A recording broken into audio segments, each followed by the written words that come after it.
Fix-xahar ta' Awwissu, ir-rata tal-inflazzjoni f'Malta kienet fost l-iktar baxxi fost il-pajjiżi fiż-żona tal-Ewro. Dan ħareġ minn ċifri ippubblikati mill-Uffiċċju tal-Istatistika tal-Unjoni Ewropea, il-Eurostat. Ir-rata tal-inflazzjoni f'pajjiżna hija ta' 7.1%.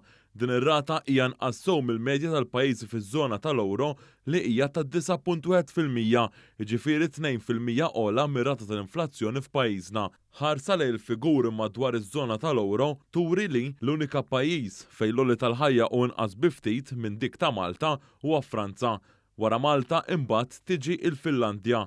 F'Awwissu l-ikbar rata ta' għoli tal-ħajja fiż-żona tal-Ewro kienet fl-Estonja b'25.2%, differenza ta' iżjed minn 18% mir-rata tal-għoli tal-ħajja f'Malta.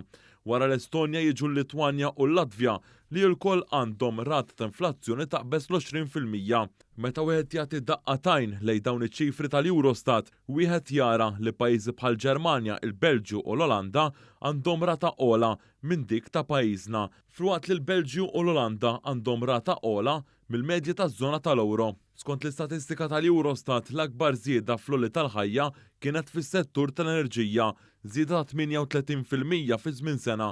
Din iż-żieda fl-għoli tal-ħajja qed tiġri minħabba l-isfidi internazzjonali kaġun tal-gwerra fl-Ukrajna li ħallew impatt qawwi fuq il-prezzijiet.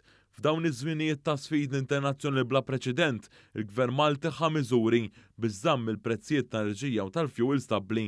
Il-Gvern qed jgħin ukoll billi iħallas għal ħażna żejda tal-qmugħ u tal-ġwies filwaqt li ta' għajnuna lil dawk li jrabbu l-majjali.